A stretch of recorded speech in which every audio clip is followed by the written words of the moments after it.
delegate process is under a microscope. Donald Trump and his supporters are outraged. Senator Ted Cruz swept all 34 of Colorado's Republican delegates, and in response, Trump says the Colorado system is rigged. But at least one Colorado politician is defending the state's practice. Colorado Senator Cory Gardner goes on the record from Capitol Hill. Good evening, sir. Good evening. Okay, so Donald Trump says it's rigged. You say it's not rigged. So what else do you say about this?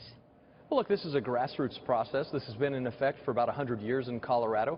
Donald Trump has known the rules since last August. He decided not to show up. Elections are won by those who show up, and Ted Cruz showed up.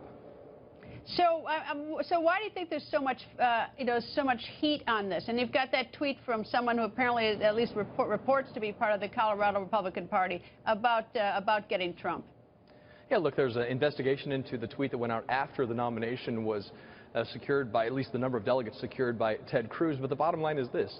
Donald Trump goes into meltdown when he doesn't get his way. In this case, he lost 34 delegates that he could have won had he participated in the process, had he had an organization.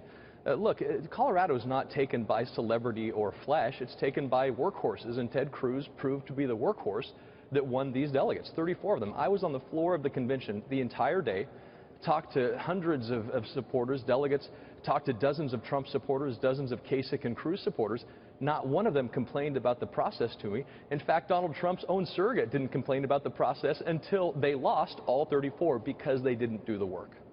Did it make a difference that, and correct me if I'm wrong, but I think Senator Ted Cruz actually went out and spoke to the group, and I don't think that I don't think Donald Trump or Governor Kasich did. Am I right on that? And if so, am I right? Correct. Did that make a difference? It made a huge difference. I think if you look at Stephen Miller, he was the surrogate for Donald Trump who spoke before the entire convention.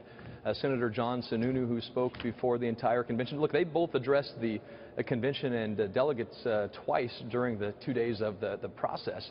But Ted Cruz was the only one who showed up in person. And there are multiple videos that you can find on YouTube about the Colorado Convention, and you can see the energy and the enthusiasm for Ted Cruz throughout the thousands of people. But for Donald Trump, to besmirch the reputation of thousands and thousands and thousands of Colorado Republicans who took time away from work, who took time away from family, to be a volunteer delegate to this process, and then to say that they're corrupt, it's simply unacceptable.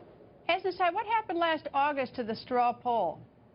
It was a decision by the state party not to do a straw poll. In fact, a straw poll was done in 2012. It wasn't binding. They decided not to do a straw poll back in August. And look, I'm not defending this process. What I'm defending is the fact that the Colorado Republicans followed the process that's been in place since President Taft. And I guess that the problem is that when you get this tweet, "We did it, never Trump," and it's the Colorado GOP, that is sort of a showstopper in terms of whether or not it looks like the Republican Party was, trying to be unfair to Donald Trump. Well, look, they ought to find out how that happened. They ought to find out who did it, and they ought to fire whoever it was, absolutely.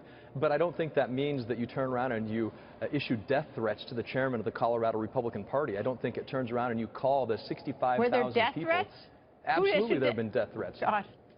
Well, I guess all I could say, we sure are wound up this election season. Anyway, thank you, Senator. Thank you. Thank you.